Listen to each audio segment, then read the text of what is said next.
Sabatier s'est attaché ces toutes dernières années à développer des machines modulaires, compactes et très flexibles du point de vue de leur exploitation, afin de mieux répondre aux besoins de ses clients. Ces derniers développements ont donné naissance à la gamme des body packs pour les lignes rondes et à la gamme des square packs pour les emballages rectangulaires, carrés ou oblongs en général. La Body Pack 1 vient s'intégrer au début de la gamme des body packs en couvrant en particulier la gamme des diamètres 52 mm à 165 mm pour les emballages ronds.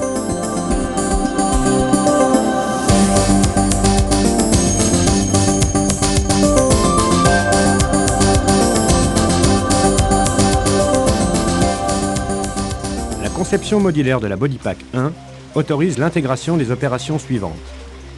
Le rétrain, le bordage qui peut être effectué soit par tamponnage, soit par procédé spin, le sertissage du fond et de la collerette si l'emballage en est pourvu, le moulurage.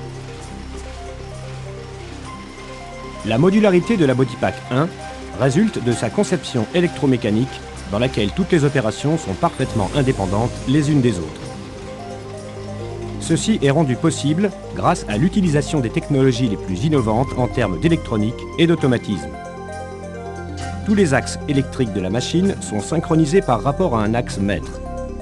L'ensemble de la machine est alors synchronisé par rapport à cet axe. Les servomoteurs utilisés sont du type Lenz et l'automatisation de la ligne gérée par un automate Siemens. Cette modularité permet en particulier de créer la machine sur mesure par rapport aux besoins de nos clients, en intégrant les modules et outillages strictement nécessaires en fonction de la caractéristique des emballages à fabriquer.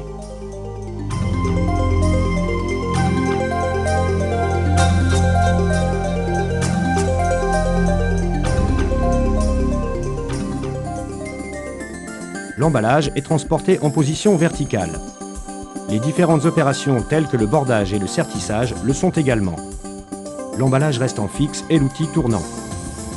À aucun moment, celui-ci ne peut être endommagé dans des convoyeurs ou élévateurs tels qu'ils existent sur les machines de conception horizontale par exemple. L'emballage est transféré positivement grâce au transfert Body Pack qui fait l'objet d'un brevet Sabatier. Celui-ci autorise un positionnement de l'emballage très précis sous les outils et permet d'optimiser au maximum les vitesses de transfert. L'opération de bordage peut être réalisée par tamponnage ou par procédé spin. Le bordage spin est recommandé pour des épaisseurs de matière faible, telles que le fer double réduction. Il est réalisé par tête tournante d'abord sur l'un des côtés, puis sur l'autre côté après retournement magnétique de l'emballage.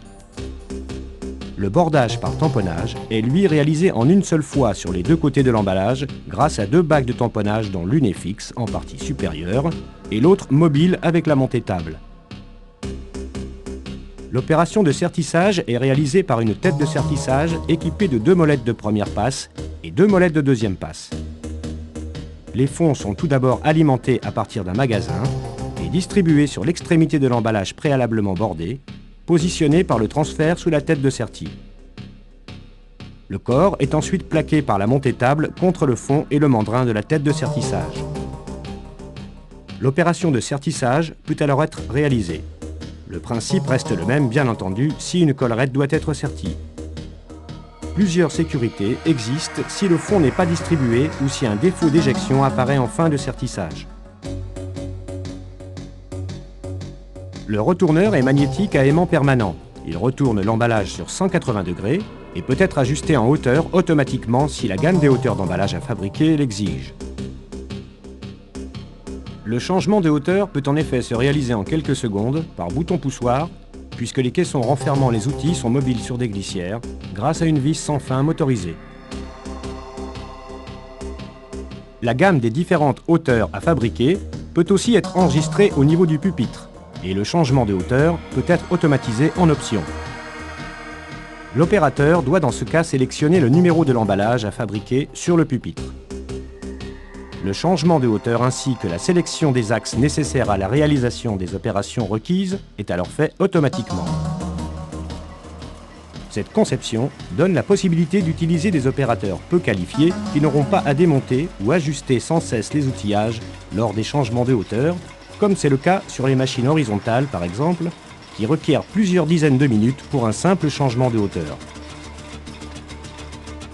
Il en est de même pour les changements de diamètre, pour lesquels l'accessibilité facile aux outillages permet leur remplacement aisé, mais également beaucoup plus rapide.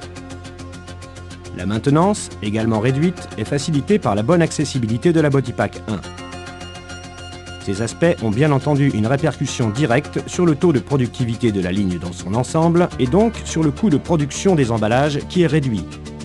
L'utilisation de cette technologie pour ce type de ligne nous a permis de proposer des produits compétitifs et d'atteindre un niveau de flexibilité de fonctionnement exceptionnel pour leur utilisateur, ce qui constituait une de nos principales priorités lors de la conception.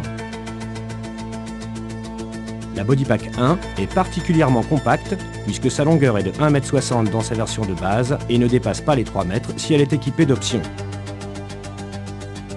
La gamme de vitesse de la BodyPack s'étend de 80 à 150 emballages par minute en fonction des diamètres des emballages, de leur hauteur et de leurs caractéristiques. La BodyPack 1 peut intégrer par ailleurs des modules supplémentaires pour compléter la fin de ligne tels qu'expanseur, Bailey Pack pour le soudage des cabochons et la pose de hanches métalliques, ou testeur. La BodyPack 1 est fabriquée et mise au point dans notre usine de Vitrolles. Sa conception très compacte permet de la transporter dans la plupart des cas sans la démonter, et donc de l'installer chez nos clients en un temps réduit, ce qui permet de mettre rapidement la ligne en production. La BodyPack 1 peut s'intégrer dans n'importe quelle ligne existante ou être intégrée avec les équipements du groupe Soudronic tels que la cisaille, la soudeuse ou les équipements de protection interne de la soudure.